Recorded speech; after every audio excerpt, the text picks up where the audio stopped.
Now that we're live, Colt, you don't want to talk. Is that it? I'm moving my chair over. Oh, there Dale, we go. We're good. I'm here. I appreciate that you think I can do all these things at once, but my brain is just not that big. If folks have questions as they're watching, all they have to do is comment on this video, and we will get to questions here in a little bit. Okay, good, because when we did the test, you did all of this perfectly. That's why I just expected it now. So, well, thanks for joining us, everyone. I'm Dale Menyo from the Ohio AgNet. Bart Johnson joins us. Bart, a little bit of background. You own the Ohio AgNet, Ohio's Country Journal, but you do farm some.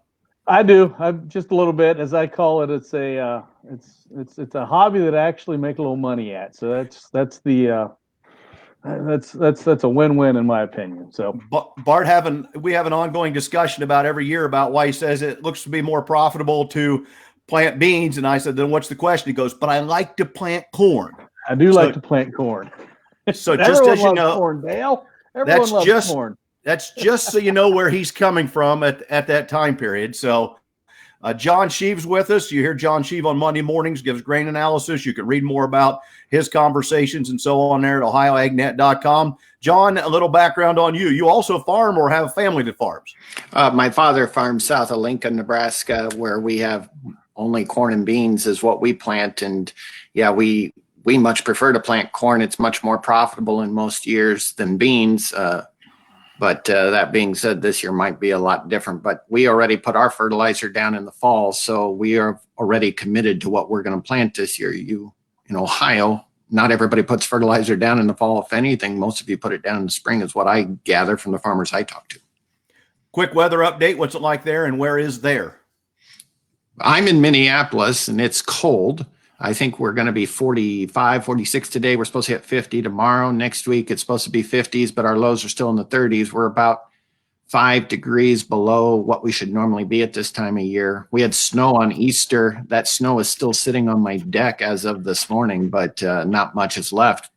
We've been into the 20s every night. Well, we had snow on the ground this morning. It helped to cover up where I mowed the yard yesterday. So some of it's the right time, but some of it's just not. Our overall plan today is to try to discuss corn and some of the things happening there, planting intentions and so on, basis swings. Then we'll get into soybeans in the same kind of discussion. And each of those sections will end with the unknowns. We have some slides to pop up about some ways to possibly look at your operation in regard to things that you have to have return on. And maybe one of the things that you don't get returned on this year is labor, because you don't really have a lot of options this year. So we'll get into that. So as we take a look at things, John, how do you want to set the stage as you see it at this point? Do we want to remind people what the planning intentions are and go from there, or what would you like? Let's talk about the corn and where we've been. So, hey, John, let me say something real quick. So I've been working with John, 3 years, and as a, I guess, an analyst and a guy who provides some grain marketing expertise. The thing that I really like about John is he's marketing, his dad's grain and his grain. So he's not, a guy that's completely disconnected. And if he gets it wrong, big deal. I can, I still make, my couple cents a bushel or whatever. But, there's real consequences to the programs that he does. So that's one of the things that I really appreciate about John and like working with John. But we probably, we need to read your disclaimer, right, John, to make sure we stay legal and well, that's and right. We do. Otherwise, Dale goes to jail, right? Yeah, we don't want Dale in jail. I did not make any claims that we would come up with a plan that worked. I only said we would discuss what things look like down the road. But you do have a disclaimer because I didn't print it. Well, and basically what it is none of us are brokers. The information we're providing here is simply informational purposes only. The information we think we have is definitely the best information we think we found, but we can't guarantee that the information we have is completely accurate because there can be errors in it. And we don't want to have anybody come back and say, well, you told me this. Well, I'm telling you what I'm doing for my farm and the situation I'm in. That's about all we can do right here. And it's only based on the information that we have up to date, because we know from previous experience, everything can change quickly. Oh, my goodness. Just like Bart just dropped off. Yeah. Well, and anything that we say today will probably not look real smart tomorrow because of what will change in the marketplace or what's going to change with this whole virus, or who knows what happens next. I mean, things are changing dramatically. I mean, I'm in day, I don't know, 33, 34 of being at home with the kids and not having left the house. And this is not fun anymore. I think we followed your lead. Ohio was one day earlier than us in Minnesota for going to stay at home. And it's getting to be a little unpleasant. The kids want to go back to school and they can't. Yeah, that's going to be an interesting transition with the president's comments on working with governors, and states who meet the guidelines can start to make the back to business, and the rest of us will have to qualify for some of those. So we'll get to that. But on the minds of producers, where in the world did we come up with 97 million acres of corn to get planted, or at least that's the expectations prior to all of this information and coronavirus when the survey was done? Oh, I think that comes from the fact that a lot of people who didn't plant last year, I think a lot of those prevent plant acres, most of the farmers I talked to that had it in Ohio planned on putting it back to corn. So while it wasn't planted last year, I think that was the goal. Corn looked more profitable. There's less question concerning trade a month ago. I think we still didn't know where we were with China. The belief was I can still probably eke out a small profit with 380, 390 futures versus 860 or 870 bean futures. And so I think you saw a lot of people looking at beans. I know when you look at west of the Missouri River, we don't want to plant beans. We'd much rather plant corn. We plant beans as a rotational purpose only. So I think that's why you're going to see those more corn acres in that area. In the Dakotas, especially, their basis wasn't good, and they are only for export is where their beans got to go. And if they can't export to China, then they're going to be less likely to want to plant it. They've been having incredibly good luck planting corn, even though they left it stand all winter long up there. I've heard from farmers test weight is better in the spring harvesting. It's drier.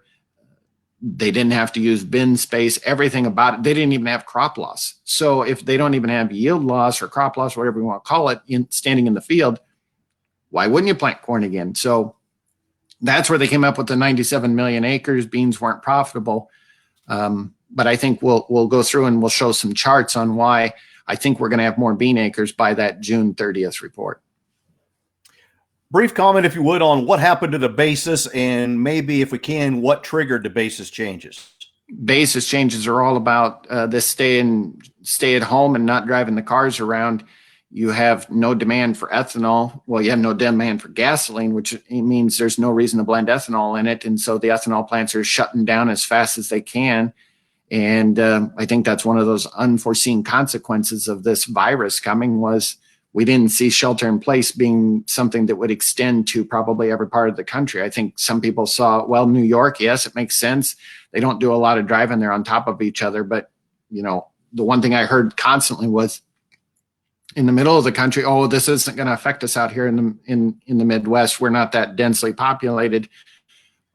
South Dakota right now has almost as many cases of the virus as the entire state of Minnesota. So there's been a lot of surprises that have come, and when the ethanol plants don't grind, then down we go on the basis until we can finally get to a spot where they can finally make a profit grinding, I guess. Well, for a lot of them, that's going to be a challenge to see when we can get to that level. How much of an impact did the ongoing crude battle have on the ethanol price, or is it basically only coming back to lack of gasoline demand because of lack of driving? I will say that I probably differ from what I've heard most analysts say. Most analysts say it has a lot to do with crude oil, and they think there's a relationship between the two. I don't think there is a relationship right now. If you don't drive the cars, you don't create a demand for ethanol, and we'd have to blend ethanol in from both the mandate standpoint and also from the standpoint of what is it that gets your from 84 the octane levels up from 84 to 87 is what you got to have. And ethanol is one of the best ways to do that. And the chart you're seeing right there is the basis for a couple ethanol plants in the state of Ohio. And it goes back about 5 years. And you can see that we're back to traditional or slightly under traditional harvest prices there when we're at 10 under. That's what that red line is 10 under. The dotted green line is 30 over basis. But over the last 5 years, as you can see in Ohio, the ethanol market, which pretty much every basis market in the state, you tend to see at least half the time we've exceeded that 30 over basis. And it's rare to be under 10 under. That's more of a harvest level type of situation. Yes, back in 2018, we dipped for a little while, but you can see in a couple of months, it came right back. To give you guys a little bit of hope, we've seen the Western corn basis improve about 10 cents since Monday. Ethanol plants, or especially the ones going up. When I did this chart here the other night, I was noticing that within about 20 or 30 miles of these ethanol plants, which I'm not even going to mention which ones they are because I don't want to get anybody in trouble for mentioning their prices, but there are feed mills within 20 or 30 miles of each one of these ethanol plants that are bidding anywhere from 5 to 10 cents better. So while these bases don't look real attractive, ethanol isn't the leader for the demand for grain. It's going to be the feed mills and maybe the export market now. So I'm going to pop in there. Oh, go ahead, Bart. So John, I think it's pretty clear that we've got way too much corn. Our demand is dropping. It's going to drop from, the livestock issues that guys are having right now, which could be 3-4, weeks up, and it could be longer. I think ethanol demand is going to be down. So as we kind of look at what's a guy to do, let's talk about some of the options, because I think it's pretty evident that we're going to have too much corn. And if you're, I don't want to say stuck in a rotation, or you're committed to your rotations, maybe a better answer. You're committed to your rotation, and you've still got grain in the bin, and you got corn in the bin. What are you recommending? What's that step a guy needs to take or to look at? I'm in that same boat. I mean, I'm sitting at 60% sold on futures. I don't have any basis set for my corn yet. I was waiting for the middle of summer here because usually it has traditionally gone higher. So I think you're in a situation where I want to make sure that corn is in good condition. And if you've got wet corn, I mean, you still got cold weather supposed to be in Ohio here for another week or so. I'd want to make sure that you've got the grain cool or blowing some air through to make sure that this grain is in good condition. Because if you're going to have to store it, you want to be able to store it as long as possible. We've been experimenting out on our farm, and I did this only because about 3 or 4, I guess it's now been 4 or 5 years ago, one of my clients told me, and he was fairly close to our farm, that he had been storing corn every year. He stored 20-30% into the following year. And I asked him, well, don't you have problems with the corn going bad? And he said, no, I drain half the bin down, and then it stays in condition, and then I dump new corn on top of it. I've talked to enough elevator managers across the country to ask them, well, how do you do this? How do you make sure you keep the corn in condition? Do you keep it more than a year? And a lot of them do keep it longer than a year. And what you want to do is maybe you'll have to sell 10-20% to drain some of those centers out of the bin. That's where the things can go bad. You want to keep it cool. You want to keep it dry. You need it to get down to that 15 moisture, I think, or something below that, if possible. And you can keep it for more than a year, even in your environment. I mean, it is possible to do. So that's my goal right now, is just to make sure that the corn's dry, because I think I'm going to have to store it as long as possible. So you think sitting on it, if you've got the financial wherewithal, or you've got a bank, that works with you and recognizes that these prices are, the store closed right now. So would you recommend sitting on it if you can? Is that a viable marketing option? I think you have to have a conversation with your banker, because 95% of farmers are going to lose money selling corn at these prices. And we're all in the same boat here. The banks, the farmers, everyone has a problem. I don't see how the banks can just come in and say, well, yeah, we're not going to give you any more money. Okay, so what do you want me to do? Sell it at an automatic loss? I mean, these are the real questions that need to be asked. I don't have the answers to them.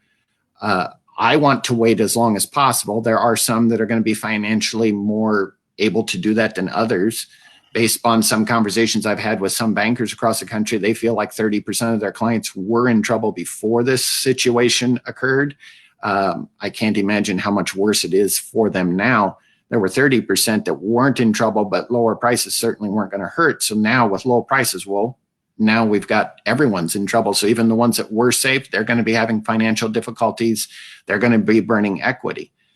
I don't really want to sell corn prices at a guaranteed loss. And if the average farmer needs about $4 on futures, because the basis in Ohio, typically runs at overs for most of the year, except for at harvest time. We run typically 20 under at the same time that you're 20 over.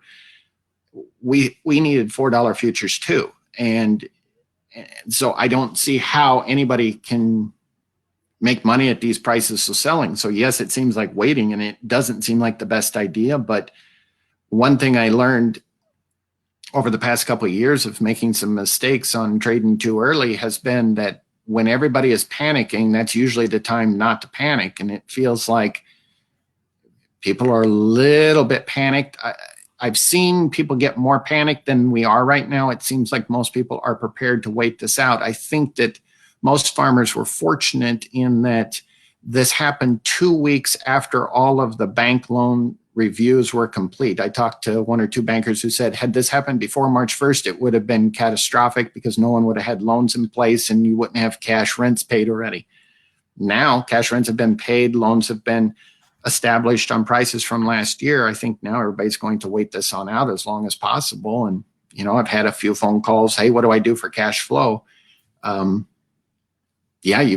You do have to move a little. I've been choosing to move beans over corn currently just because the basis has remained strong, and you could re-own it with futures if you sell it, and re-own with futures. Not everyone can do that, but that's the route I've been taking currently, and I'm waiting for a bean rally later on in the last half of this year for a couple of reasons that we can talk about on the balance sheet here when we get into beans. So one of the things that we had talked about earlier, John, you said, if you've got some space, maybe you look at switching more acres to beans, whether you're locked in.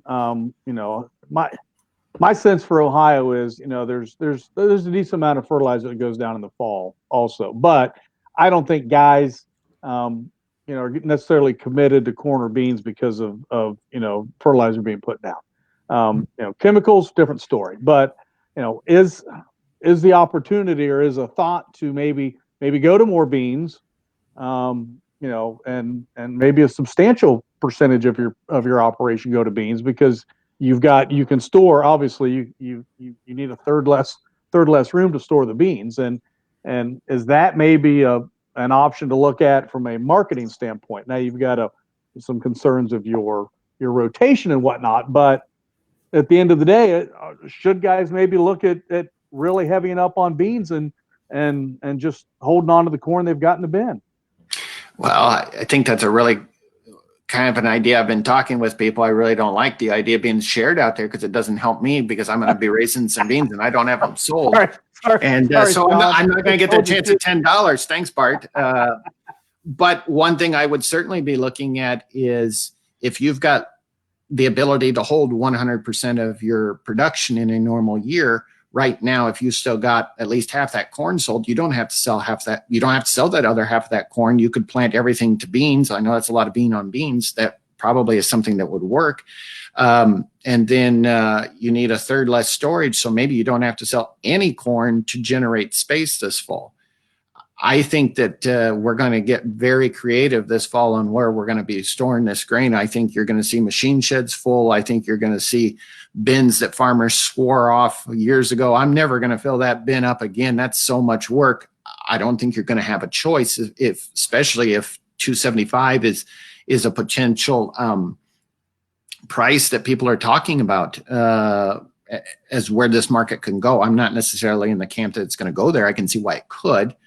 But that's one scenario that I can see happening. I've got farmers who are testing out bagging systems and have been for the last couple of years, and they're going to put more bags out. One farmer said, I'm not even going to unload the bins here. I'm just going to put more bags in and keep putting that across. So I think that's that's one idea, and beans take a lot less space. And I did see one person ask the question, well, what if I don't have storage? This is exactly why you need to have storage. The opportunities that come from having storage are so great. I mean, if you look at the biggest grain companies in the world, Cargill and ADM, how do they make money? They make money storing grain. They do not make their money from farming. They let somebody else do that. The money is made in storing the crop. And in this case, I don't know what you do if you don't have storage. That is a bigger concern. I talked to a producer the other day. He was going to put up another bin. He was already at 100% capacity. He was going to build a bin to go to 140%. And that would limit how much corn he had to sell this year. He said that the bin builder still had the ability to get him a bin out before harvest. I don't know if that's the case, and I'm sure, trying to finance that, not every farmer can do that. This farmer was probably in a unique situation to be able to do that. But bagging systems are possible. I'm not a big proponent of bagging. I think that it gets scary with the corn in there, or I wouldn't want to put beans in there because I've heard of horror stories, but you always hear horror stories. You also hear farmers who say, hey, it works great. I have no problem if you know what you're doing. So again, it's not something I do or something that we do at our operation. So kind of as a segue, we've talked about they're calling for what, 97 million acres is kind of the number that's being kicked around. You talk to a lot of farmers across the country. You talk to a lot of end users. Do you think that 97 million, is possible, or what are the scenarios that you see that cause that number to come down between, now and when we're finished with planting? History would say that it doesn't come down much. That's historically what's happened, but this is an extraordinary time. So to say that it won't come down, I think is also not probably something we should view as a possibility. I think we have to consider the chance that, yes, it is going to come down. I think that prevent plant right now is probably the best option for as many farmers that get the opportunity to take that. I know that it's a wild card because it's based upon your area, how many people could plant, how many people did plant. It's kind of arbitrary to what the adjuster thinks for that area. But I think you'll see a lot of people try and push for that. There are farmers in North Dakota who still don't have corn out of the field from last year. I don't think they're in a hurry to do that. I think they would like to get the corn, leave it standing if they can, and take prevent plant on it this year if at all possible. But they also only have to make it till like May 25th north of I-94, which is the Minneapolis to Fargo and across North Dakota area. You could see 1 million or 2 million acres up there go for prevent plant yet. Talking to some of the people that had flooding last year along the Missouri River and parts of Nebraska, telling me that the levees haven't been rebuilt. Very real possibility that they'll maybe get a chance at prevent plant, but I think they need it to flood, and it's been a little bit dry out there, so maybe they won't get that opportunity. But I still like 2-3 million acres of prevent plant in here, and maybe we'll be shocked and it'll be a lot higher. Parts of Ohio are pretty wet. Isn't north of Columbus and south of Toledo, isn't that area kind of wet up there? I heard that they had a little bit more rain even than they did last year at this time. Yeah, Ohio is wet, but not. Actually sat in on a presentation today from Aaron Wilson, our state climatologist, and so we're not as wet as last year. And he's predicting, that May is going to give us some opportunities that we may not have had like we did like last year. So he was a little more optimistic this morning. So I guess from a corn plan, what would you let's talk old crop real quick. Corn in the bin. I don't have anything done with it. What would your recommendation be for a guy to look at right now? I'm sitting. You have Brazil on May 15th. Brazil will enter their dry season. That's when the corn is under pollination. June 15th is when the Ukraine will be hitting their pollination period for most of the crop. And then July 15th is when we hit the majority of our corn will be under it. So you've got a 60-day window there where the three biggest exporters in the world, which probably constitutes over 80% of the world's export program for corn, comes from. So and pretty much all three of those are about 30% of the export market. So if any one of them would have any issue whatsoever, that is going to create an opportunity for the other two. I don't think that means we don't have to rally to $4 necessarily, but that also may mean that $3 is somewhat of a floor. So wait, which you're never a big proponent of that. You're always proactive, but so for you to say wait, you clearly see more potential down the road. Now I think all of us in agriculture are optimists. You can't be to spend the kind of money we spend, to poke those seeds in the ground and then just hope for a lot of things to happen that we have zero control over. So. Same thing with new crop corn. Just go ahead and wait and just kind of see if there's some opportunities. I mean, you don't have to sell that new crop corn for over 14 or 15 months from now. So I don't see why there's any reason to be in a rush to do it at a guaranteed 50, 60 cent loss. If I was talking to an insurance agent this morning who said that his average client bought 80% coverage. Well, if you look at 80% of the spring corn rate, which was 388, you're looking at a number of around 310 futures, and with basis not figured in on those kinds of levels. Does that kind of mean that 310 is truly our floor until the late part of October when our insurance is guaranteed?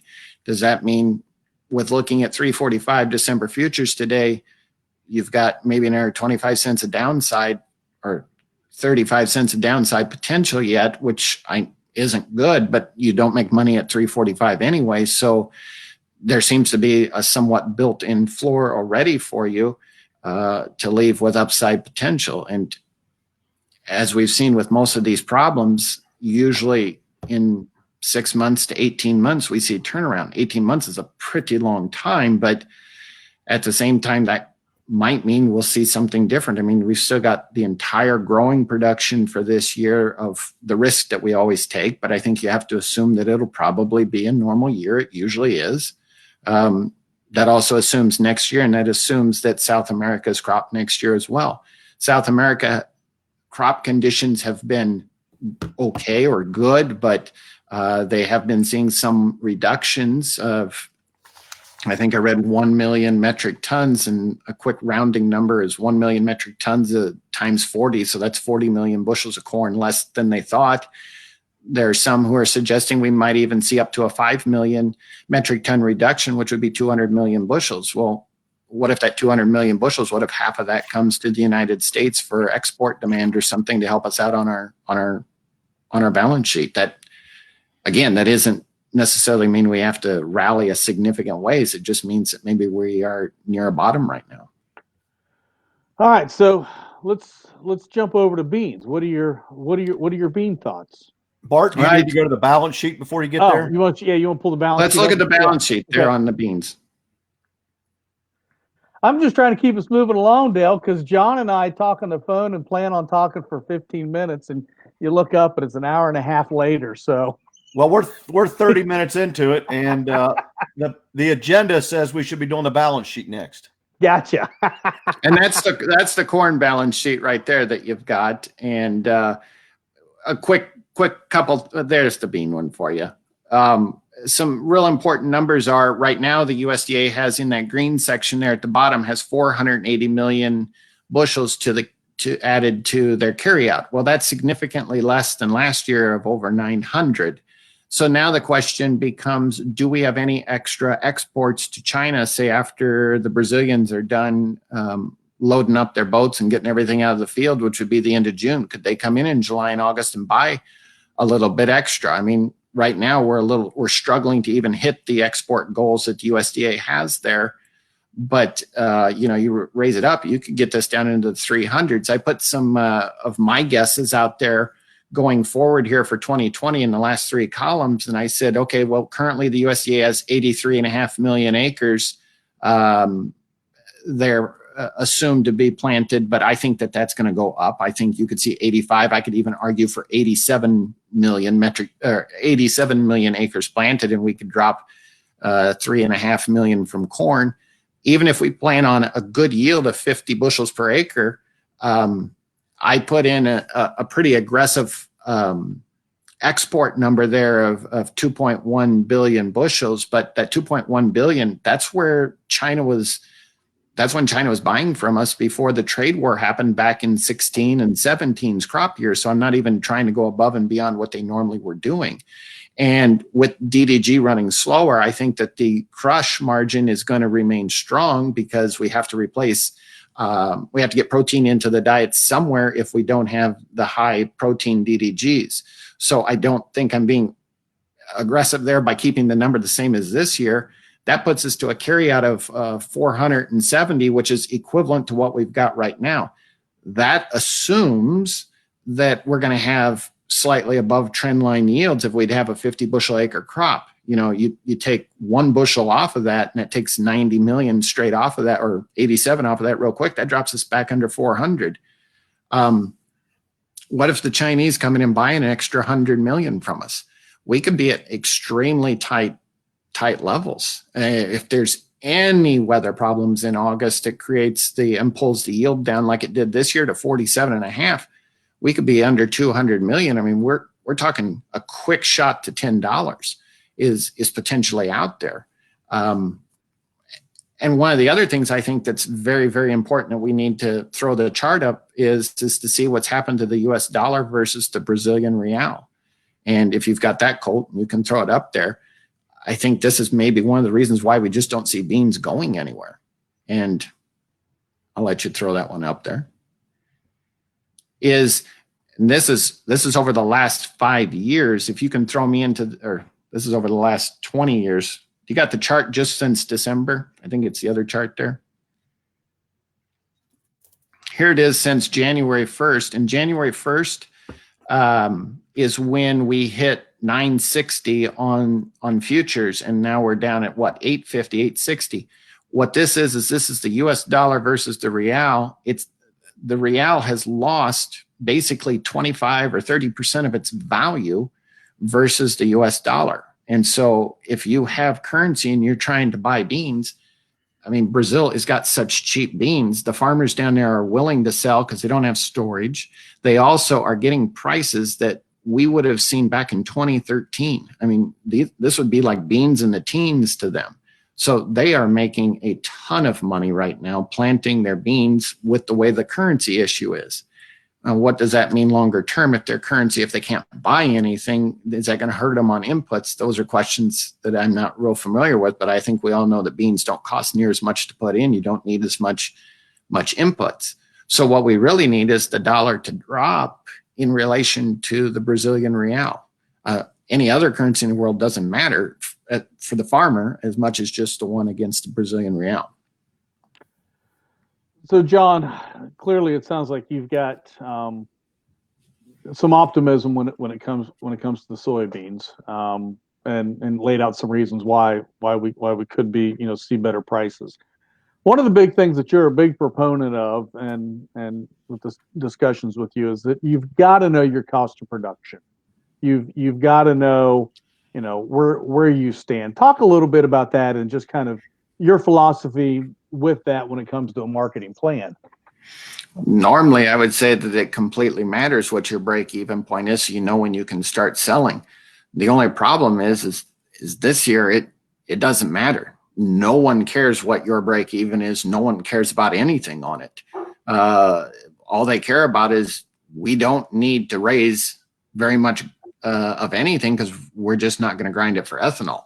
And so we're realizing what the problems are when you count so much on ethanol. And unfortunately, ethanol, it seems like about a third of the grind goes to DDG, a third of it goes to ethanol, and a third of it is gone up into carbon dioxide from the yeast eating it or something. So it seems like it's a very inefficient process, and it's coming back to hurt us now because we don't have a way to use that in some sort of other way. So yes, I want to figure my break evens. I like to know where they are, but normally I would say, your labor costs, you need to associate that in. But this year, if we're going to have 10 or 20% unemployment, it isn't like your labor costs are going to go up.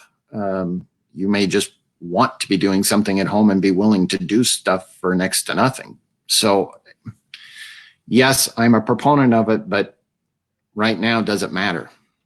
All right, so we had a question come in from Brett Davis. Said back to the dollar and the real. What would make the dollar drop against the real? That's the answer. I don't know. I've been asking that to numerous people, and everybody has ways that it can drop against all the other currencies. But when they come up and I ask them about trying to do the real, they don't have an answer for me. And so, unfortunately, I don't have an answer for you. It's a fantastic question because I ask it every other day too. So really, the real and the dollar may be more of a long-term play. Back to you made the comment that they're making all kinds of money right now, but their inputs are going to be sky high when they go to plant next year because of the value of that real is so low. Is that correct? Well, and then you even had the 5-year chart, and you can put that back up there, and or the 20-year chart, which was the other one if you have it, Cole. You can see that we're at values that we've never seen in the last, what does that go back to, the year 2000 or 1999? We've never seen values this high before in relationship to the real and the dollar. So if we're at these extremely high times, is it just one of those things where, the cure to high prices is high prices and we turn it around and come back down? I mean, it spiked pretty hard during those last couple months. It seems like it should be drifting back lower, but it isn't. But, suddenly those, you look at every peak that's been there, how quickly it goes up and then how quickly it falls back down. So maybe one thing, if you're a technician or you like looking at those technical indicators, maybe it's saying, when this turns, it's going to turn quickly, and it might be back down within, a month or a year or something like that. All right, Dale, you're the keeper of the schedule, Dale. Where are we supposed to be now? Well, do you want to put up your production charts? You talked about looking at the individual charts on corn and soybeans. Do you want to go to corn and talk about what input your costs are and where you can pay yourself and where you're going to have to ignore for this year just to try to do a better job of not losing money?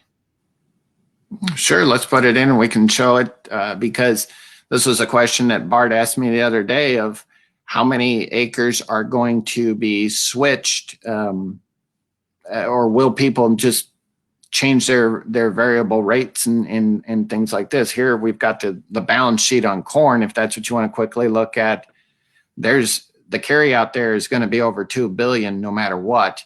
We need to lose 7 million acres, and we need ethanol to be back up and running at 90% of capacity next year just to maintain prices in the mid threes. Outside of that, so we're either going to have to increase exports. So Colt, bring up the cost of production, because John and I had a conversation about the cost of production, and will guys switch acres because you just can't make any money and it's too expensive. So we started just running some numbers and hoping that your neighbor doesn't plant corn because he can't make any money may not be a great marketing idea or marketing plan. Kind of walk us through this, John. So when I built this spreadsheet, and we can play with the numbers there if you want to tell Colt that I've got something wrong on there, but I estimated seed cost somewhere around $85 an acre seems to be a fair price. I've seen some people paying 75. I've seen people paying up to 100. So I just kind of picked a number in the middle. It's the fertilizer one that kind of can go up or down. It depends, I think, if you've already priced your fertilizer yet or not. The chemicals, are you going to put fungicide on or not to make it keep standing later this fall? I mean, the equipment costs, I base that pretty much off of what I've seen most farmers in Ohio charge or what they should charge themselves based upon what the Ohio State University's extension group has put out for cost of equipment. But, I know some people will say, oh, it doesn't cost me that much. Well, that's figuring depreciation in, that's figuring labor on everything. So yes, you might be able to drop some of that if you don't want to figure depreciation in, but I got to tell you, you put acres on a combine. I'd much rather have a combine with less hours on it than one with high hours on it if I'm going to spend the same amount of money. And then I put in there what I thought the average yield would be for putting those expenses in there at 175 bushels per acre. yes, I know some people get 200 and I know others will tell me they only get 140, but I kind of just picked what I thought was an average number. And I plugged in a futures at 350 and figuring a harvest basis at 20 under. If you have to take it in, you know, the profit without putting the rent in there or any profits. I mean, you know, what do you want to call rent? I would say that rent for that kind of ground is going to be over $200 an acre probably, but you know, for the farmer who owns it and maybe is had it all paid off, if they're fortunate enough, is going to say, well, I don't have that cost. But the vast majority I've talked to in Ohio are paying pretty high rent, and you know they're going to be at least at $200 an acre. So it looks like you're going to lose money farming it this year, and I'm sure people are going to try and figure out how to make cuts there. All right, let's jump over a couple more questions that have come in. So we're going to, back to the dollar and the real. It says, Brett Davis, would the problems here in the U.S. over the corona make a difference when it comes to that? I'm assuming that's what he's asking about on the price of the real. And I don't see that as the issue. I think it's both countries have it. They are exporting beans at the fastest pace they've ever done it. So I think it's just going to be a function of how does the final yield come in down there? Again, I don't understand how the dollar is going to drop. So I'm sorry that I'm not a financial guru here on the currencies. And the other one was Brett Barton had asked about traditionally they've been heavy corn because of ethanol and feed mills, but with the ethanol plant closing, should he grow more beans? I think that's a pretty simple answer with what we've talked about, Brett. Yes. Yeah. Well, if we bring up the cost to produce the beans and we threw those numbers in today, you and I actually didn't talk about these inputs when I built this and sent it in, but you tell me what I'm missing here for costs that maybe I don't have right. But seed is the fertilizer. A lot of guys will do, especially if you're using manure. A lot of guys will fertilize for 2 years. So first year to corn, and then so in essence, you don't have a cost in that second year because you paid for the manure last year. I know a lot of guys that use chicken litter. That's kind of the program that they use. So yeah, that's probably when you look at it, beans might make a little more sense from a balance sheet and a spreadsheet standpoint right now.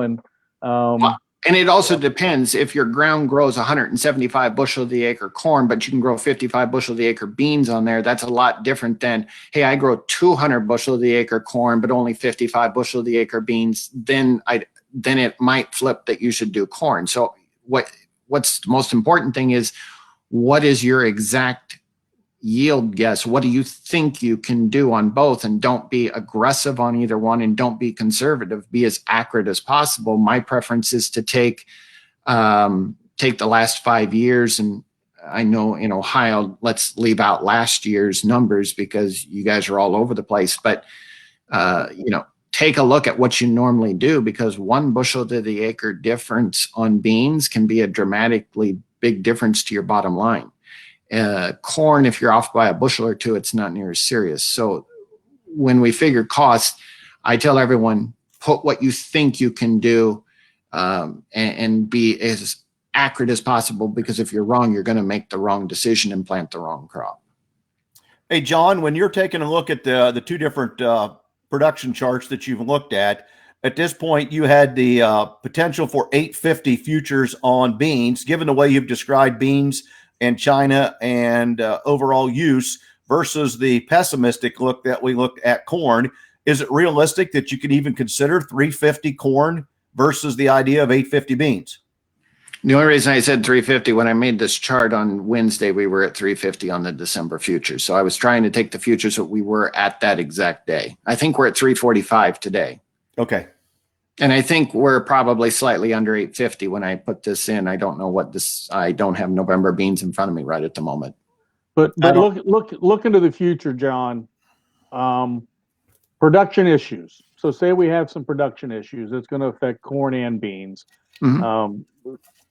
the potential is much better for beans for that market price to, I don't want to say skyrocket, but to go up substantially versus Oh, yeah. corn, correct?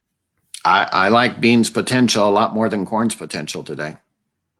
I don't think there's even a question. Bean potential compared to corn potential is very, very good. Ask me again on June 30th when we find out that 10 million acres were switched from corn to beans, and I might have a different opinion. And also know that I did ask my father 2 weeks ago. I asked him, I called him up and I said, did we get all our fertilizer put down? And he goes, why? He didn't tell me the answer. He asked why first. And I said, well, if you don't have the fertilizer down, let's go all beans on that ground. Then he proceeded to tell me that it was all down and we didn't have a choice. So you wouldn't, so in Nebraska, you wouldn't switch since fertilizer's down. You still wouldn't consider going to beans. When I said fertilizer's down, I meant it's down on the ground. It's in. No, that's what I mean. But you still wouldn't. So you're talking about anhydrous. Yeah. Are you talking? We are mostly anhydrous. There's a couple farmers that are liquid, and in specifically those liquid farmers actually called me here the other week and they said, what would you do? And I said, given the choice, I'd go 100% beans if given that opportunity. Okay. They were looking at switching a few acres, but I don't know how much they're going to switch. They haven't made that decision yet. Okay, so when you're, and maybe a difference of terminology, when you talk about fertilizer, to me, I'm thinking P and K put down. When you're talking fertilizer, you're talking about nitrogen being down, and you've got your anhydrous already knifed in. So okay, that makes more sense. Yeah, we'll put a little liquid on when we put the seed down, but we have different needs than you do, and I've always laughed that when I'm in Ohio, people, they tell me that the quality of their soil changes 5 times in a mile, and I tell them it's 5 miles before our soil type changes. So that's how much difference it is between farming in the East and the West. Gotcha. So what else do we need to cover, John? What's kind of on your mind to share with a farmer that's out there? Well, where's double crop fit in on our wheat acres here in Ohio? We're 510,000 acres, maybe not as high as we thought it might be after some of the prevented plant last year, but a neighbor just piped in on the early part that he's glad he went all wheat last year. And I looked out the window and his wheat looks really, really good. So I understand why he thinks that. But at the same time, how many of these guys ought to be looking at double crop beans, and what does that do to the overall picture? Well, I'm sure people will look at the prices on it and double crop it if they think that they can at least, what is it? Don't you guys try to get maybe 30 bushels to the acres, your goal on your double crop beans in that area? Well, we try not to get less than that. But 30 bush, I mean, you're only covering variable costs at that point. So you just have to cover the cost of seed and the equipment. I think that the people are still going to double crop it and take their chances because they can also use insurance against that too. I'm not familiar how the double crop rules all work. So, I'm guessing here, but if they can use insurance from the spring rate, I would think that they're going to be protected. And I think you're going to see people do the double crop. And I think you'll see them just do what they normally do. I know most of our discussion's been corn and beans and where to go from there, but if people have the equipment, is this the time to look back at maybe diversifying a rotation and putting some hay production back into their rotation? If they've got an outlet for it, I think you're going to see it. I mean, I've talked to some farmers who grow alfalfa and they tell me how great it is, but I don't know when you can plant alfalfa. I thought that was usually a fall crop. And then you're looking for it here in the spring, but maybe some people put something in the spring for later in the season. I don't grow it, never have. I had a neighbor who did it, but I don't understand it there. So do I think some will? Yes. But it's too late to plant any more wheat. And you guys definitely don't grow spring wheat down there. That's only going to be, again, north of I-90. And I didn't hear you mention hemp. I don't think that's going to make any money either. All right, so John, a question came across about, we've talked about old corn. What about if you're sitting on old beans? Same thing? Patience? There's two ways of looking at it there. Old crop beans, it depends if you have the ability to buy back the futures part of it. The basis right now is at fair levels. I think we've got the basis chart there, Colt. If you can throw it up on there once, we'll go over that. That's a good question, Joe. But that may have been Yeah. John watching on her iPad. What that'll do is that's two processors there in the middle of Ohio. You're at traditionally good basis levels for this time of for this year, but as you can see, half the time we do get up into that 10 to 20 over number in the last 5 or 6 years. What might not be real easy to look at on this chart, but I did do it. I did take a look at this when I was building this chart for this presentation is that if you look at April 15th versus the middle of summer, basis levels go up between now and July 4th in all 5 of these previous years. So no matter what level you're at, you do see better basis levels between now and the end of June. So if you're short on cash, then yes, you could look at selling beans. Now, this is why I tell everyone you have to consider a lot of things. I'm not saying to sell the beans here. I'm saying that if for cash flow purposes you need something, beans are going to cost you about 3.5 cents per month in interest to sit on them in your bin. And so by setting the basis now, even if you think it's going to go up another 10 or 15 cents, which I'm expecting it to, then you're eating some of that out. If it's going to take you 2 months, it could take you 7 cents cost there. So it isn't really gaining anything. I don't like the futures at these values. So I'd want to re-own the futures, which would be the exact same thing as leaving the grain in the bin unpriced. I'm just leaving it unpriced on the paper. But by having the basis set and the grain delivered, I reduce any risk of it in the bin, and I can take that money and pay down my loan and get some interest stopped or free up some cash flow. That's the only reason I would look at setting the basis now or in the next couple months is that opportunity. Would I hold out till harvest? No, especially if I have a bunch of acres. But between now and July 4th, you can see a basis rally in almost every year. And it can be a little to, 1 or 2 cents to as much as 10 or 15. So I still look for some upside potential on the basis. But futures, I think futures, though, we don't see the rally until the last half of the year. We need South America to be done shipping beans, and we need to be the only game in town. And outside of Brazil and Argentina puts most of theirs to soybean meal, but it's basically between us and Brazil. Argentina is kind of the third lowest, and they only produce about half of what Brazil does anyway. So, John, you started to touch on using the board of trade. Are options? A lot of guys are scared of straight plays on the board, but some guys feel more comfortable with options. Do you see some option plays to pick up maybe some incremental dollars, or is that just speculating and hoping if you don't have a solid plan? Options are, I see so many people make them like they're the best thing in the world. I am neither pro or anti-option. I think they have a time and a place.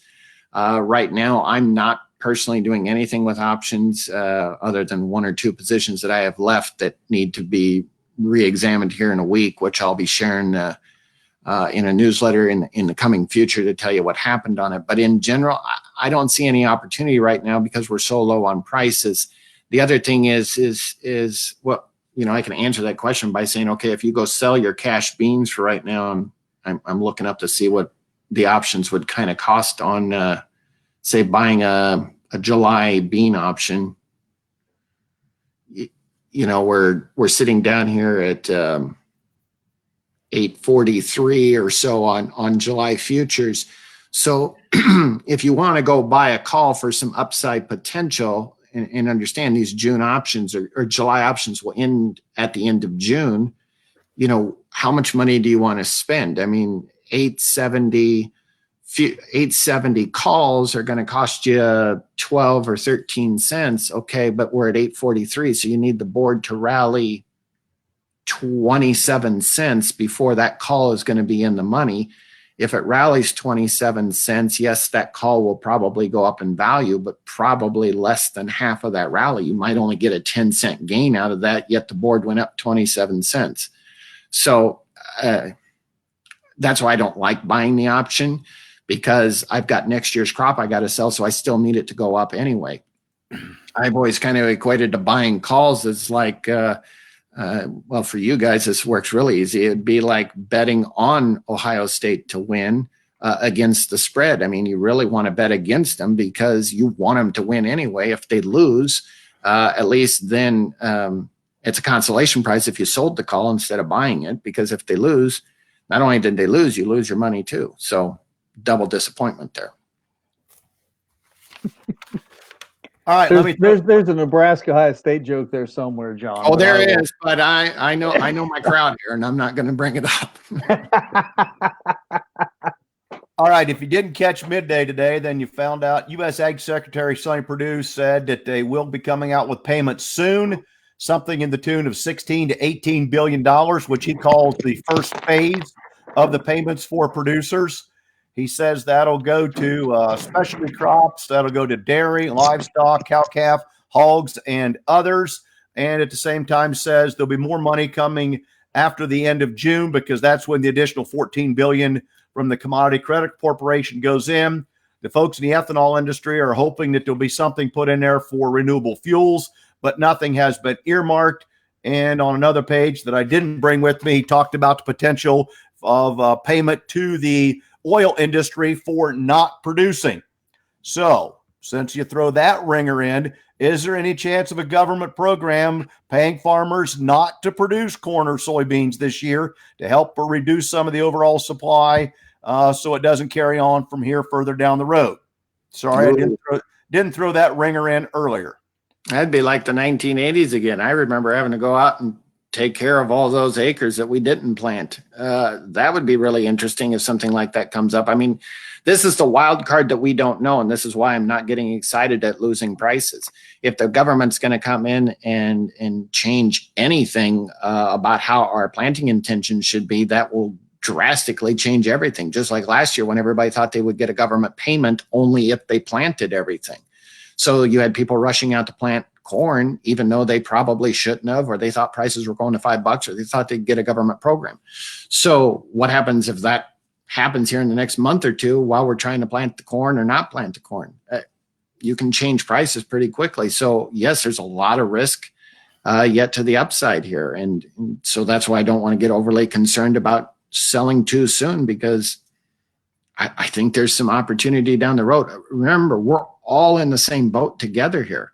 It isn't just us, but also it isn't just us corn and soybean farmers. It's the chicken, the pigs, the cattle farmers. I mean, I got cattle farmers really complaining at me and telling me how bad it is. So I think everybody's going to want their hand in that pot, trying to grab some of that 16 billion now and the 14 billion later. So I don't think we're going to necessarily do as well as we did last year when we got all of the money for the beans. So, but I'm hoping that we get something, and I'm hoping that we get more money, and somehow we all get bailed out just like everybody else gets bailed out. If big banks get bailed out, why don't we get bailed out? So, John, I want to jump back. We had a question I missed from Lauren Phelan. We talked about, guys switching acres to beans. She said, what could that do to the bean market? So, how many acres, do we end up shooting ourselves in the foot of what it looks like today, and we switch over a bunch of acres, and maybe it goes to your comment that 10 million acres switched, then all bets are off. I think, hey, if Lauren's watching, let's ask her, what percentage what are you thinking if you switch? Are you going to switch any of your acres? That might be something we should do. If we can find out how many percent people are going to change that will tell us a lot too. Look, I think we can handle 3-4 million acre switch. I don't think it's going to be that bad for us. Well, interesting. Yeah, and I think, farmers, we're a bit of a creature of habit, and we do have a lot of guys that with prevent plant acres that I think, they're planning for that to go to corn. And so, how much of a switch, 10 to your point, who knows? So well, and Seth asked a question of how many do we think will go to oats and rye. You know, I buy and sell a lot of oats across the country, and you know, if you're planting oats, it better be doing it for the hay thing, because south of I-80, it gets just too hot, and the quality of the oats aren't very good. So I think you're gonna raise something you're not going to be real happy with. And I think you also got to be careful. You need to know that Canada is going to plant a bunch of oats this year, and by the time we get there and you find out what you got, you're going to have some pretty low prices.